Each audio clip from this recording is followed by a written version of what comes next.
네, 안녕하세요. 시흥에서 씻으며 목회하는 사랑의 영광교회 김윤환 목사입니다. 오늘도 시 한 수와 말씀 한 절을 통해서 우리의 신앙을 묵상하도록 하겠습니다. 오늘 제가 소개해 드릴 시는 베드로의 통곡이라는 시입니다.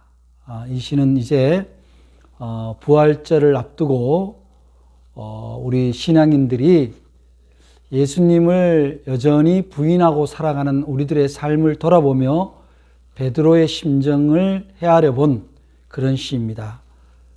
먼저 시를 소개하겠습니다. 베드로의 통곡. 차라리 내 목에 칼집을 낼 것을, 이 더러운 살점 갈갈이 찢어 그의 발 아래 강물처럼 흘러낼 것을,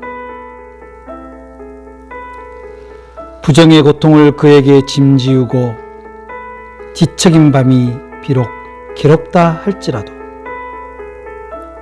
나 그 앞에 다시 죽지 못하리. 죽음조차 빼앗긴 경멸의 새벽, 그의 용서는 나를 강야에 세우고 더러운 나를 끝없이 씻으시네. 나 그 앞에 다시 죽지 못하리. 사실 이 시는 제가 평신도 시절에 쓴 시입니다. 제가 출석하던 교회, 저희 모교회 담임 목사님은 이 속회공과에 늘 그런 문제를 내셔요.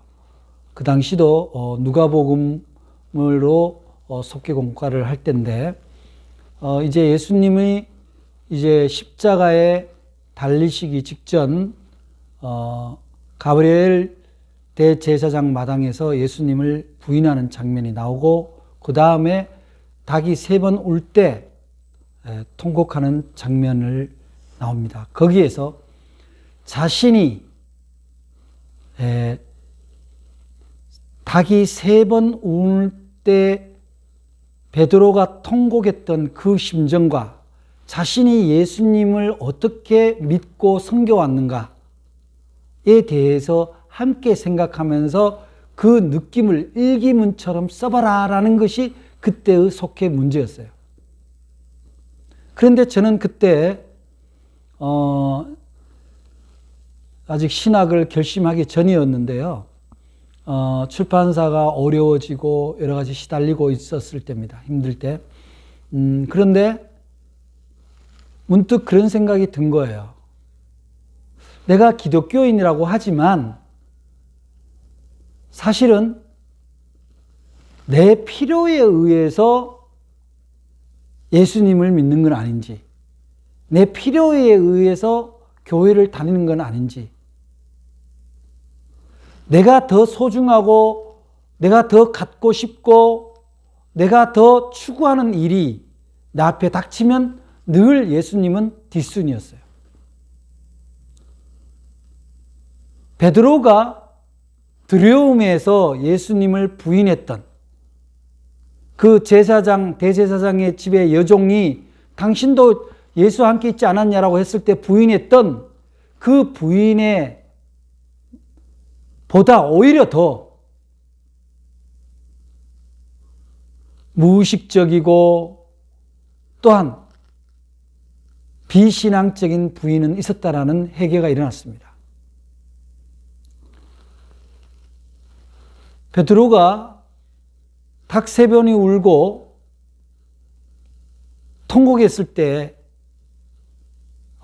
내가 예수님을 배신했구나, 내가 예수님을 부인했구나, 그런 자책감에서도 통곡을 했을 수도 있겠지만 어쩌면 그런 생각을 했을 수 있을 것 같아요. 내가 예수님을 3년 동안 정말 신복처럼 따라다녔는데 그 결정적인 순간에 예수님을 부인할 수밖에 없는 자신의 나약함, 자신의 제한성, 자신의 두려움에 대해서 아마 탄식하고 울었을 수도 있었겠다. 그런 생각을 하게 되면서 저 역시 신앙인이라고 하면서 예수의 사람이라고 하면서 내가 필요한 것, 내가 근심하는 일이 앞서면 예수님을 먼저 찾기보다는 내 몸이 반응하는 대로 그렇게 움직였던 적은 없는지 그런 후회가 생겼습니다. 그래서 시에서 베드로가 차라리 내 목에 칼집을 낼 것을 이 더러운 살점 갈갈이 찢어 그의 발날에 강물처럼 흘려내고 싶을 정도로 그 통렬한 자책심은 솔직히 저에게도 있었습니다. 돈이 급하면 예배나 기도보다 돈을 따라갔던 것이 저의 평신도 시절에 군데군데 나타난 굴절된 신앙이었습니다. 그래놓고는 뭐가 잘 안 되면 그야말로 부정의 고통을 그에게 짐지우고 그가 나를 구원해 주기만을 기다렸던 그런 안일함, 그러한 심정으로 쓴 시가 바로 이 베드로의 통곡이라는 시였습니다. 그런데 은혜로운 것은 마치 갈릴리 바다로 다시 오신 예수님이 베드로에게, 요한의 아들 시몬 베드로에게 네가 나를 사랑하느냐? 그러면 내 양을 쳐라. 내 양을 먹여라. 내 양을 돌봐라. 그렇게 3번씩 강조한 것은 예수님이 당신을 배신한 당신의 제자였고 당신의 신자였지만 그를 책망하거나 그에게 보복하는 것이 아니라 오히려 그러한 연약한 자신을 깨닫고 통곡할 줄 아는 그를 들어서 당신의 뒤를 이어 사역을 맡기셨다는 사실입니다. 오늘 우리는 주님에 대해서 늘 100% 긍정하고 살았다고 믿지만 때로는 내가 좀 더 급하고 내가 좀 더 힘들다면 주님보다 세상 쪽으로 눈길을 돌렸을 때가 있었습니다. 이제는 이 베드로가 후회하는 그 예수님의 부인인 달리 부인이 아닙니다. 자신의 연약함 때문에 오히려 예수님을 부인한 거거든요. 주님 한 분이면 되는데, 부활의 주님을 믿어야 되는데, 승리의 주님을 믿어야 되는데 그 믿음에 닿지 못하고 두려움에 패배하는, 연약함에 무릎을 꿇는 자신의 모습에 통곡하게 되는 거죠.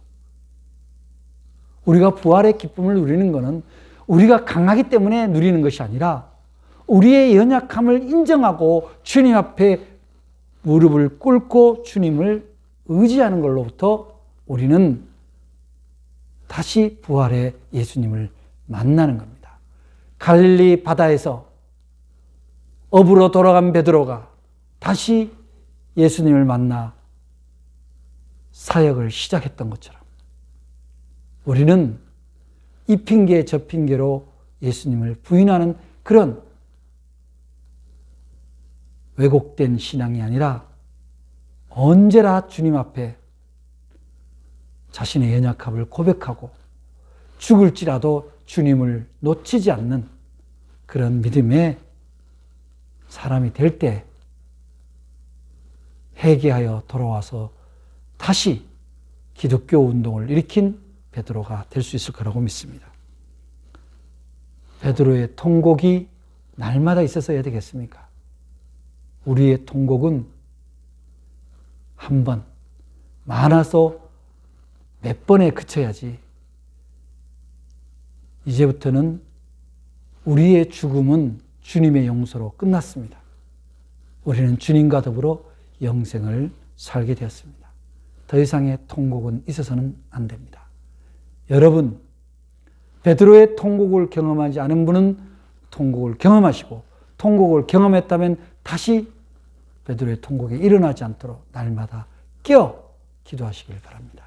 고맙습니다.